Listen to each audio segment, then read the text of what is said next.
ಆತ್ಮೀಯ ವೀಕ್ಷಕರೇ, ಇವತ್ತಿಲ್ಲಿ ಬೋಂಡಾ ಸೂಪ್ ಮಾಡೋದು ತೋರಿಸ್ತಾ ಇದ್ದೀನಿ. ಹೇಗೆ ಮಾಡೋದು ಅಂತ ನೋಡ್ಕೊಂಡು ಬರೋಣ. ಈ ಥರ ಸುಲಭವಾಗಿ ಮಾಡಿಕೊಂಡ್ರೆ ನಿಮಗೂ ಈಸಿ, ತುಂಬ ಕಷ್ಟ ಇಲ್ಲ. ಹೇಗೆ ಉದ್ದಿನಬೇಳೆ ರುಬ್ಬಿದ್ದು ನೀರಾಯಿತು ಆ ಥರ ಈ ಥರದ್ದು ಏನೂ ಇಲ್ಲ, ಸುಲಭವಾಗಿ ಮಾಡ್ಕೋಬೋದು. 2 ನಿಮಿಷ ನೆನೆಯಲಿ. ಇದು ತುಂಬ ಚೆನ್ನಾಗಿರುತ್ತೆ ವೀಕ್ಷಕರೇ. ಆತ್ಮೀಯ ವೀಕ್ಷಕರೇ, ನಿಮ್ಮ ಪ್ರೀತಿಯ ನಮ್ಮ ಮಕ್ಕಳು ಬ್ಲಾಗ್ಸ್ಗೆ ಸ್ವಾಗತ. ನಾನು ಇವತ್ತಿಲ್ಲಿ ದಿಢೀರ್ ಬೋಂಡಾ ಸೂಪು ಅಂದರೆ ಚೇಂಜ್ ಇದೆ. ಇದು ಉದ್ದಿನಬೇಳೆ ನೆನೆಸು ಅದೆಲ್ಲ ಇಲ್ಲ, ದಿಢೀರಾಗಿ ಮಾಡುವಂಥ ಬೋಂಡಾ ಸೂಪ್ ಮಾಡಿ ತೋರಿಸ್ತಾ ಇದ್ದೀನಿ.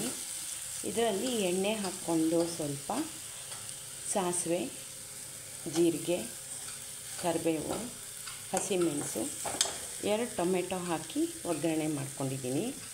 ಈಗ ಇದನ್ನು ನೀರು ಹಾಕಿ ಕುದಿಸ್ತಾ ಇದ್ದೀನಿ. ಉಪ್ಪು ಮತ್ತು ಅರಿಶಿನ ಹಾಕಿ ಕುದಿಯೋಕ್ಕಿಟ್ಟಿದ್ದೀನಿ. ನನಗೆ ದಿಢೀರಾಗಿ ಮಾಡೋಣ ಬೋಂಡಾ ಸೂಪು ಅನ್ನಿಸ್ತು, ಹಾಗಾಗಿ ರೆಡಿ ಮಾಡ್ಕೊಂಬಿಟ್ಟೆ. ಆಮೇಲೆ ಅದು ನಿಮ್ಮ ಜೊತೆನೂ ಹಂಚ್ಕೊಳ್ಳೋಣ ಅಂತ ಅನ್ನಿಸ್ತು. ಇದು ಕುದಿ ಬಂದಮೇಲೆ ಇದಕ್ಕೆ ಏನು ಹಾಕಬೇಕು ಅನ್ನೋದು ಹೇಳ್ತೀನಿ. ನೀವು ಇದಕ್ಕೆ ಬೇಕಿದ್ರೆ ಒಗ್ಗರಣೆಗೆ ಈರುಳ್ಳಿನೂ ಹಾಕ್ಕೋಬೋದು, ಬಟ್ ನಾನು ಹಾಕಿಲ್ಲ. ಇಲ್ಲಿ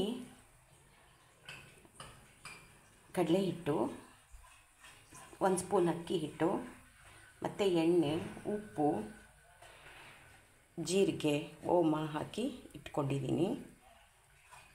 ಇದಕ್ಕೆ ಈರುಳ್ಳಿ ಹಾಕ್ತೀನಿ, ಅಂದರೆ ಕಲಸಿ ಆದಮೇಲೆ ಈರುಳ್ಳಿ ಹಾಕ್ತೀನಿ, ಇವಾಗ ಹಾಕಲ್ಲ. ಚೆನ್ನಾಗಿ ಕಲಿಸ್ಬೇಕು ಇದನ್ನು.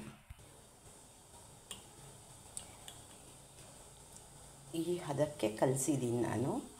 ನೀವಿನ್ನು ಚೂರು ನೀರು ಬೇಕಾದರೂ ಮಾಡ್ಕೋಬೋದು, ಇಲ್ಲ ಇನ್ನೂ ಗಟ್ಟಿ ಆದರೂ ಮಾಡ್ಕೋಬೋದು. ನನಗೆ ಇಷ್ಟು ಗಟ್ಟಿ ಸಾಕು, ಹಾಗಾಗಿ ಅದಕ್ಕೀಗ ಈರುಳ್ಳಿ ಹಾಕ್ತಾಯಿದ್ದೀನಿ. ಸ್ವಲ್ಪ ದಪ್ಪ ಅಂದರೆ ತೆಳು ಕಟ್ ಮಾಡಿದ್ದೀನಿ, ಆದರೆ ಸ್ವಲ್ಪ ಉದ್ದುದ್ದ. 1 ಈರುಳ್ಳಿಲಿ 3 ಭಾಗ ಮಾಡಿದ್ದೀನಿ, ಸಣ್ಣ ಸ್ಲೈಸಲ್ಲಿ. ಆ ಥರ ಇದು ನೀವು ಈ ಥರ ಮಾಡ್ಕೋಬೋದು.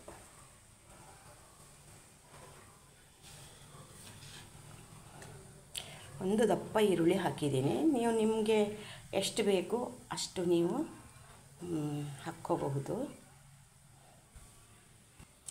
2 ಸ್ಪೂನಷ್ಟು ಕಡಲೆ ಹಿಟ್ಟು ಹಾಕಿ ನಾನಿಲ್ಲಿ ಕಲಿಸ್ಕೊಂಡಿದ್ದೀನಿ. ಗಂಟಿಲ್ಲದೆ ಇದ್ದಂಗೆ ಕಲಸಿ. ಆ ಕಡಲೆ ಹಿಟ್ಟು ಕಲಸಿದ್ದೀವಲ್ಲ, ಅದನ್ನು ನಿಧಾನಕ್ಕೆ ಹಾಕೋಣ.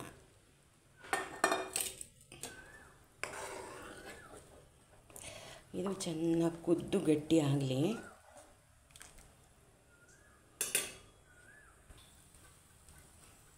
ಇದು ಚೆನ್ನಾಗಿ ಕುದಿಬೇಕು.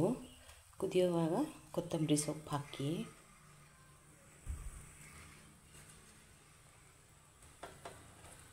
ಯಾಕಂದರೆ ಕಡಲೆ ಹಿಟ್ಟು ದಪ್ಪ ಆಗೋಯ್ತು ಅಂತ ಹೇಳಿ ನಾವು ಬಂದ್ ಮಾಡಿಬಿಡ್ತೀವಿ, ಆದರೆ ಅದು ಬೆಂದಿರಲ್ಲ. ಬೇಯಕ್ಕೆ ಸ್ವಲ್ಪ ಟೈಮ್ ತೊಗೊಳುತ್ತೆ. ಒಂದು 5-6 ನಿಮಿಷ ಆದರೂ ಇದನ್ನು ಕುದಿಸ್ಬೇಕು. ನಾನು ಇಷ್ಟು ನೀರಾಗಿ ಮಾಡ್ಕೊಂಡಿದ್ದೀನಿ. ನೀವು ಬೇಕಿದ್ರೆ ಇನ್ನೂ ಚೂರು ಗಟ್ಟಿ ಮಾಡ್ಕೋಬೋದು. ಅದಕ್ಕೆ ಇನ್ನೊಂದು ಇಂಗ್ರೀಡಿಯೆಂಟ್ಸು ಏನಂದರೆ ಜೀರಿಗೆ ಪುಡಿ ಮತ್ತು ಧನಿಯಾ ಪುಡಿ. ಅದನ್ನು ನೀರಲ್ಲಿ ಕಲಸಿ ಹಾಕಿದ್ರೂ ನಡೆಯುತ್ತೆ, ಹಾಗೆ ಹಾಕಿದ್ರೂ ನಡೆಯುತ್ತೆ. ಮೊದಲು ನನಗೆ ವಿಡಿಯೋ ಮಾಡಬೇಕು ಅಂತ ಅನಿಸಿಲ್ಲ. ಆಮೇಲೆ ಹೌದಲ್ವಾ, ಇದು ಈಸಿಯಾಗಿ ಇದನ್ನು ಮಾಡ್ಕೋಬೋದು. ಕೆಲವರಿಗೆ ಉದ್ದಿನಬೇಳೆ ರುಬ್ಬಿದ್ದು ಮೆತ್ತಗಾಯಿತು, ನೀರಾಯಿತು, ಹಾಗಾಯಿತು ಹೀಗಾಯಿತು ಅಂತ ತುಂಬ ಕಂಪ್ಲೇಂಟ್ ಎಲ್ಲರಿಗೂ. ಮತ್ತು ಅದನ್ನು ಎಣ್ಣೆಲಿ ಬಿಡೋಕ್ಕೂ ಬರಲ್ಲ. ಹಾಗಾಗಿ ಇದು ತುಂಬ ಈಸಿಯಾಗಿ ಮಾಡಿಕೊಳ್ಳುವಂಥ ಒಂದು ಸ್ನ್ಯಾಕ್ಸ್. ಈಗ ಇದಕ್ಕೂ ಸ್ವಲ್ಪ ಕೊತ್ತಂಬರಿ ಸೊಪ್ಪು ಹಾಕಿ ಕಲಸೋಣ. ಕೊನೆಗೆ ಲಿಂಬೆಹಣ್ಣು.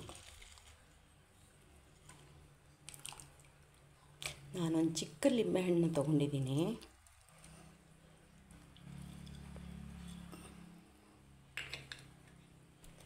ಆಫ್ ಮಾಡಿದ್ರೆ ಆಯಿತು ಅಷ್ಟೇ.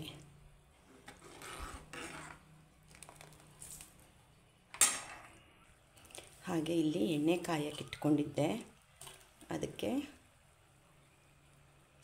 ನೋಡಿದೆ ಬಿಸಿ ಇದೆಯಾ ಅಂತ. ಬಿಸಿ ಆಗಿದೆ, ಹಾಗಾಗಿ ಒಂದೊಂದೇ ಬಿಡ್ತಾ ಇದ್ದೀನಿ. ನಾನು ಅಷ್ಟು ಗಟ್ಟಿ ಕಲಸಿದ್ರೂ ಎಷ್ಟು ನೀರಾಗಿದೆ ನೋಡಿ. ಅದು ಈರುಳ್ಳಿ ನೀರು ಬಿಟ್ಕೊಳ್ಳುತ್ತೆ, ಹಾಗಾಗಿ ಗಟ್ಟಿ ಕಲಿಸ್ಕೋಬೇಕು, ಆಮೇಲೆ ಬಿಡಬೇಕು.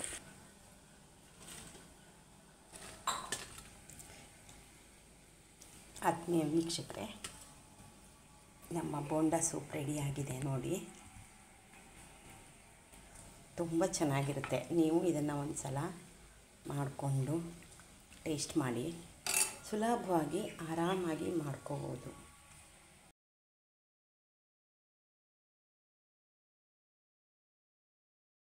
ನಮ್ಮ ಮಕ್ಕಳು ಚಾನಲ್ನ ಸಬ್ಸ್ಕ್ರೈಬ್ ಮಾಡಿಕೊಂಡು ಲೈಕು ಶೇರು ಮಾಡಿ.